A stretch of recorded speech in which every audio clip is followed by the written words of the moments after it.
Hello दोस्तों, क्या हाल है। स्वागत है आपका अपने YouTube चैनल निधि मैनेजमेंट्स में।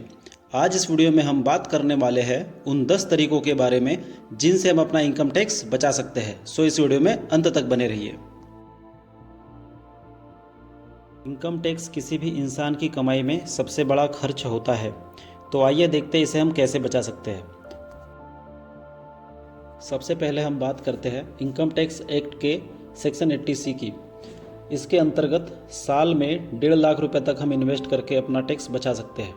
इसमें कुछ स्कीम्स आती है, जैसे PPF public provident fund, EPF employ provident fund, Sukanya Samriddhi Yojana, ELSS mutual fund और NPS नेशनल पेंशन स्कीम।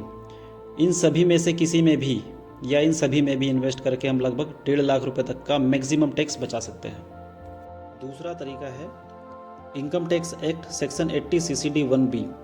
इसमें NPS में हम अतिरिक्त 50,000 रुपये तक का निवेश कर सकते हैं। यह ध्यान देने वाली बात है, जैसा कि मैंने पहले बताया, income tax act section 80C के अंतर्गत NPS में हम 1.5 लाख रुपये तक का टैक्स बचाते हैं। 80 CCD 1B में 50,000 रुपये तक का अतिरिक्त, कुल मिला के दोनों में हम 2 लाख रुपये तक का निवेश करके टैक्स बचा सकते हैं। तीसरा तरीका है home loan. Income tax act section 24B के अंतर्गत होम लोन पर चुकाए गए ब्याज पर हम अधिकतम 2 लाख रुपए तक का टैक्स बेनिफिट ले सकते हैं। यहाँ ध्यान देने वाली बात यह है कि प्रॉपर्टी सेल्फ ऑक्यूपाइड होनी चाहिए। चलिए दोस्तों, आगे बढ़ते हैं। चौथा हमारा तरीका है health insurance. Income tax act के सेक्शन 80D के अंतर्गत 25,000 रुपये तक का हम प्रीमियम क्लेम कर सकते हैं। यहाँ पर अपना, वाइफ का, माता पिता का और बच्चों का हम हेल्थ इंश्योरेंस कर सकते हैं।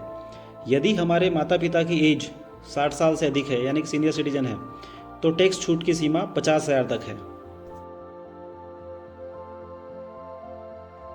पांचवा तरीका है मेडिकल ट्रीटमेंट के पेमेंट पर टैक्स छूट। इनकम टैक्स एक्ट के सेक्शन 80 DD 1B के अंतर्गत यदि खुद को या घर के किसी डिपेंडेंट मेंबर को गंभीर बीमारी है, तो उसके इलाज के लिए किए गए भुगतान पर 40,000 रुपये तक का हम टैक्स क्लेम कर सकते हैं। यदि व्यक्ति सीनियर सिटीजन है तो यह लिमिट 1 लाख रुपए तक की है।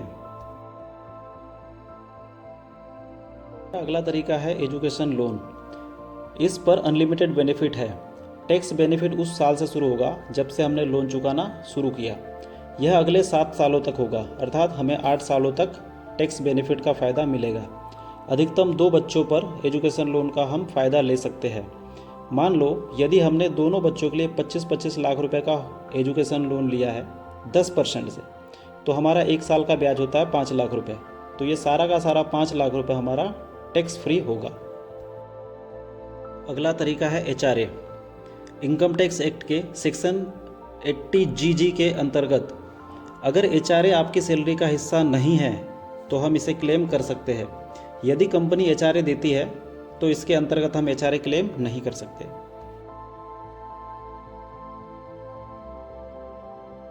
आठवां तरीका है इलेक्ट्रिक व्हीकल खरीदने के लिए लिया गया लोन।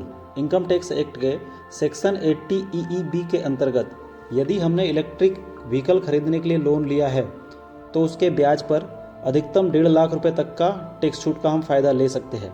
यहाँ ध्यान देने वाली बात यह है कि यह लोन 31 मार्च 2023 से पहले लिया गया हो तो ही छूट का फ़ायदा मिलेगा। चलिए दोस्तों, आगे बढ़ते हैं। हमारा अगला तरीका है दिव्यांग आश्रितों के इलाज का खर्च। दिव्यांग आश्रितों के रखरखाव या इलाज पर होने वाले खर्च का 75,000 रुपये तक हम क्लेम कर सकते हैं। यदि आश्रित 80% या उससे अधिक अपंग है तो 1,25,000 रुपये तक। चलिए दोस्तों, आगे बढ़ते हैं। मेडिकल हमारा 10वां तरीका है डोनेशन कर सकते हैं। इनकम टैक्स एक्ट के सेक्शन 80G के अंतर्गत कुछ डोनेशंस ऐसे हैं जिसे करने के बाद हम इनकम टैक्स छूट का फ़ायदा ले सकते हैं। For example, prime minister national relief fund, chief minister relief fund, साक्षरता समिति, defence fund, national cultural funds, national sports fund इत्यादि, जिनसे हम इनमें डोनेशन करके इनकम टैक्स छूट का फ़ायदा ले सकते हैं। चलिए दोस्तों, आशा करता हूँ कि आपको इस वीडियो में दी गई जानकारी काफ़ी पसंद आई होगी और आप इन तरीकों से अपना इनकम टैक्स बचा पाएंगे। यदि आपको वीडियो पसंद आया है तो लाइक करें, अपने दोस्तों को शेयर करें और हाँ, चैनल पर पहली बार आए हैं तो चैनल को सब्सक्राइब जरूर करें। धन्यवाद। जय हिंद।